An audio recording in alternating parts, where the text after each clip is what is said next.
صلوا على النبي قبل ما نبدأ فيلمنا. حكايتنا بتبدأ على ظهر سفينة فضائية وبتكون على وشك الانهيار، والعلماء اللي في السفينة بيكونوا كلهم ماتوا ما عدا دكتورة واحدة بس بتحاول تتواصل مع القيادة العليا للوكالة، وبيطلبوا منها تجيب معاها العينات والأبحاث قبل ما تنزل للأرض. فبترجع من تاني علشان تجيب الأبحاث والعينات، ومرة واحدة بتلاقي جسم السفينة تم اختراقه من جسم غريب، وبنلاقي قصادها وحش عملاق. وبتحاول الدكتورة إنها تنقذ نفسها وبتهرب من قدام الوحش، وبتروح على كبسولة الإخلاء وبتدخل الكبسولة قبل ما الوحش يوصل لها، وبتقفل الباب وبتتحرك بكبسولة الإخلاء، وبنلاقي السفينة الفضائية بتنفجر شوية، وبنشوف كبسولة الإخلاء هي كمان بتنفجر بالدكتورة. بنرجع لكوكب الأرض وبنشوف ديفيز معاه 3 من زمايله في الشغل، وبيوصلهم لحديقة سان دياجو علشان يوريهم الغوريلات، وبيكون قادر يتعامل مع الغوريلات، وبيظهر لهم غوريلا بيضة اسمها جورج. فبنلاقي غوريلا بتهجم على زميل ديفيز بس جورج بينقذه، وبنشوف ديفيز بيحاول يهدي جورج اللي بيكون متوتر جدا، وبيطلب منه يخلي باله على الغوريلا بافو علشان الصيادين قتلوا عيلتها كلها. وبنشوف جورج وديفيز بيسلموا على بعض.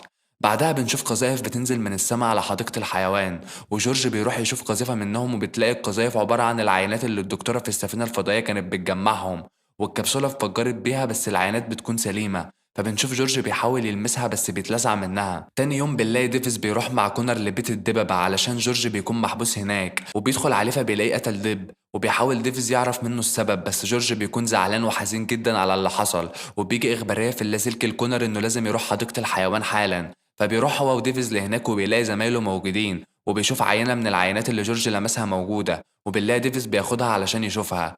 من ناحية تانية بنروح لأصحاب السفينة الفضائية، وبنشوف كلير بتعرف شريكها إن الأبحاث اللي طلبوها من الدكتورة ما اتدمرتش ونزلت على كوكب الأرض في شكل نيزك، وشريكها بيطلب منها إنهم يروحوا يجيبوا العينات في أسرع وقت علشان مفيش حد يعرف عنها حاجة قبل منهم، وإلا ممكن تحصل مصيبة، بالأخص إن التجارب اللي كانوا بيعملوها في الفضاء كانت تجارب مضرة للبشر. بعدها بنعرف إن كلير صاحب السفينة الفضائية كلفت حارس أمني اسمه بيرك إنه يدور على العينات. بعدها بنشوف بيرك بيستعد هو وفريقه علشان يوصلوا لمكان العينات بطيارة هليكوبتر. بيوصل بيرك ورجالته للمكان وبيتكلم مع كلير فيديو كول، وبيصور لها المكان، وقال لها إن العينات لما وقعت على الأرض اتدمرت تماما، وبيوريها آثار لمجموعة من الذئاب ميتين. وبيرك قال لكلير انه شاف الاثار بتاعه القاتل وهو ذئب من المجموعه قتلهم وهرب. كلير قالت له انها عاوزاه يجيب الذئب ده حي او ميت. ديفيز بيروح هو وزميله كونر للعياده وبيشوفوا فحوصات جورج اللي بيكون محبوس جوه قفص، وديفيز بيعرف ان جورج عنده في دمه كميات قاتله في هرمونات النمو، وبيطلب من كونر انه يساعده علشان يخرجوا جورج وما يقولوش لحد الحقيقة عشان لو حد عرف الحقيقة هيقتلوا جورج. فبنشوف كونر بيوعده انه هيبعد العيون عن جورج على قد ما يقدر، وبنشوف ديفيز بيوعد جورج انه هيحاول على قد ما يقدر يساعده ويخرجه من القفص. بعدها ديفيز بيرجع لمكان شغله وبيكون معاه العينات، وبنشوف الدكتورة كيت أخصائية في علم الوراثة بتكون مستنياه علشان تاخد منه العينات، بس ديفيز بيطلب منها يعرف الأول العينات اللي معاه عملت إيه في جورج. فبتقول له إنه هيكبر بسرعة وهيكون عنده سرعة ورشاقة وقوة ومستويات عالية من العدوانية مش هتكون موجودة في بني جنسه. ديفيز وكيت بيروحوا العيادة الطبية وبيشوفوا جورج اللي بيكون وزنه زاد وبقى أطول في خلال 24 ساعة، وبيعرف ديفيز من كيت إن ده بسبب العينات اللي بتكون عبارة عن مزج جينات حيوانية ببعض، فبتخلي اللي بيتعرض لها عنده نفس الجينات. ومرة واحدة بنلاقي جورج خرج من القفص وهرب بره العيادة، والناس في الشارع بتكون خايفة منه، وديفيز بيحاول يهديه وبتوصل عربية الشرطة علشان توقفه، بس ديفيز بيدافع عنه وبيطلب من الشرطة تبعد عن جورج علشان يحاول يهديه. بس بنلاقي في الجو طيارة هليكوبتر بتضرب جورج بمادة مخدرة، وبنلاقي جورج واقع على الأرض ومش قادر يتحرك.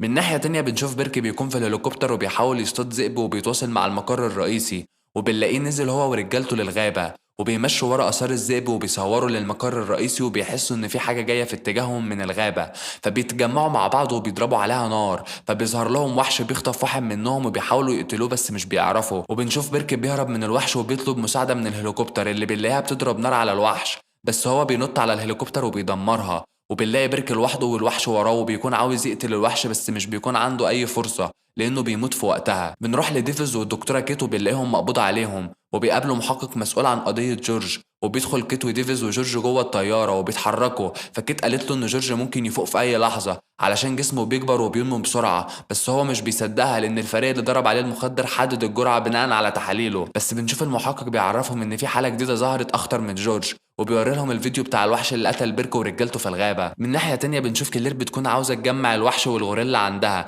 علشان تحلل لهم وتستخدم المواد الجينية اللي موجودة في جسمهم، فبنلاقيها بتطلع فوق سطح المؤسسة بتاعتها وبنلاقي برج اتصالات عالي جدا، فبتبدأ تصدر موجات كهرومغناطيسية علشان تجذب بيها الوحش والغوريلا. فبنروح للوحش اللي بيكون بيهدد الناس المدنيين وبيدمر الشوارع، فبنلاقيه لما بيحس بالموجات بيهرب عليها. جورج في الطيارة بيحاول يخرج من القفص اللي محبوس فيه، فبنلاقيه بيكسره وبنشوف القوات اللي في الطيارة بتقرب منه علشان تسيطر عليه، بس هو بيضربهم بالرغم من انهم بيضربوه بالأسلحة الآلي. وبنلاقي ديفيز بيحاول انه يستخدم سلاح فيه مخدر عشان يضرب بيه جورج، بس بنلاقي في حد من وراه بيضربه بالرصاص. وبنلاقي جناح الطيارة بيتفجر والطيار بيتصاب برصاصة في جسمه. وبنلاقي ديفيز بيحاول ينقذ كيت وبيكونوا في مخزن الطيارة، وجورج وراهم وعاوز يهجم عليهم لحد ما ديفيز بيلبس باراشوت هو وكيت والمحقق اللي بيكون مغمى عليه، وبينطوا من الطيارة قبل ما جورج يمسكهم. ديفيز بيشوف من بعيد الطيارة بتنفجر في الجو، ولما بينزل بيروح للطيارة بس مش بيلاقي جثة جورج، فبيعرف من خلال آثاره إنه هرب. ديفيز بعدها قال للدكتورة كيت إنه لقى جورج تحت عربية صياد للحيوانات، ولما وصل للمكان هو وفريقه لقى الصياد بيقتل والدة جورج،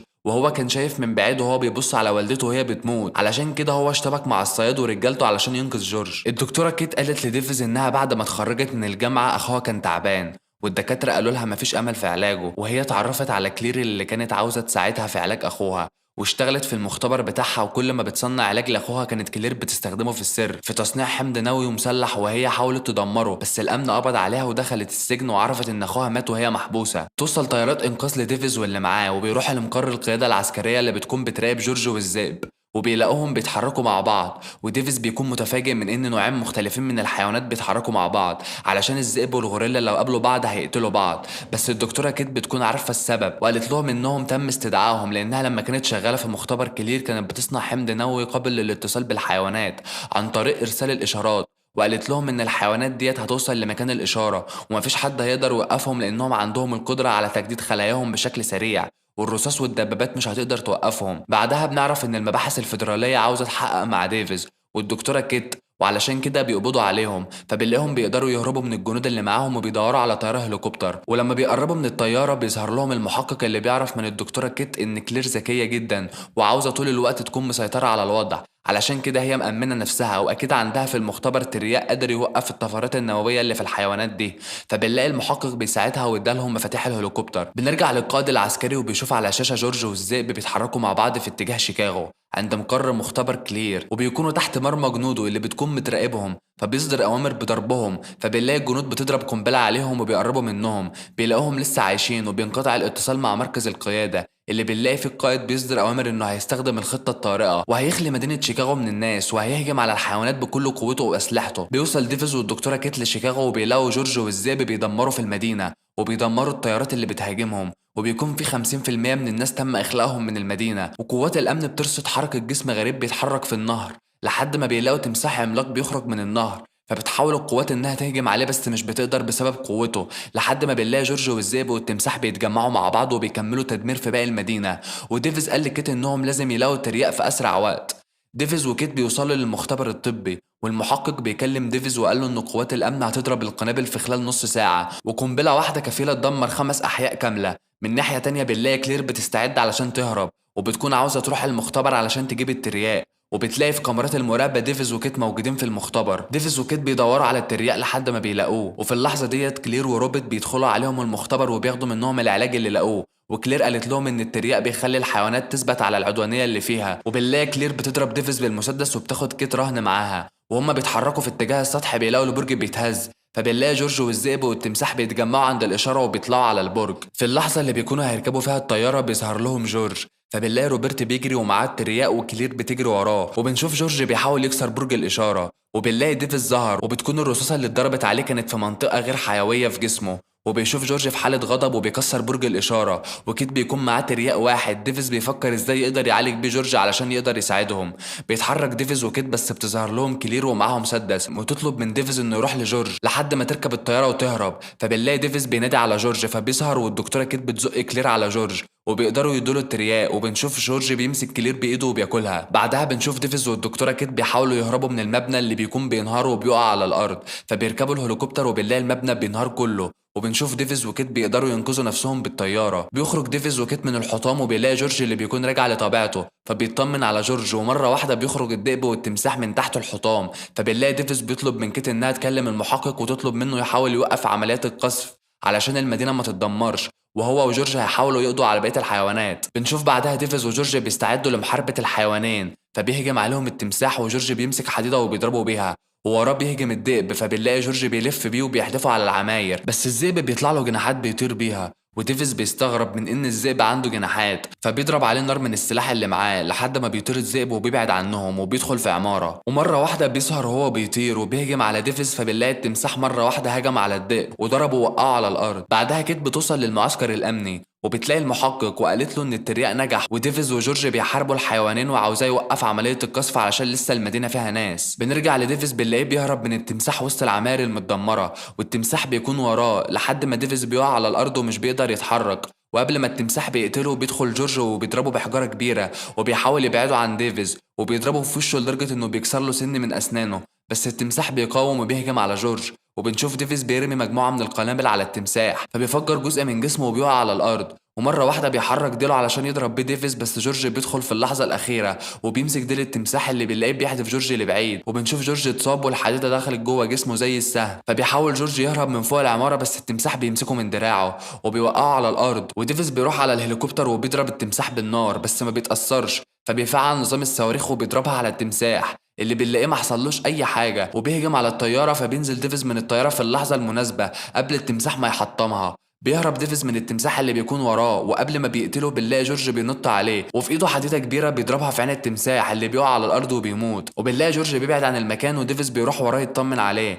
من ناحية تانية بنلاقي القائد العسكري بيلغي مهمة قصف الصواريخ لما بيلاقي جورج قدر يقضي على التمساح من خلال أجهزة المراقبة. بعدها جورج بيلاقيه بيودع ديفيز وبيموت، وبتوصل قوات الأمن للمكان، ومرة واحدة بنشوف جورج بيصحى من تاني وكان بيهزر مع ديفيز وبيتحركوا مع بعض بعد ما أنقذوا العالم من الدمار.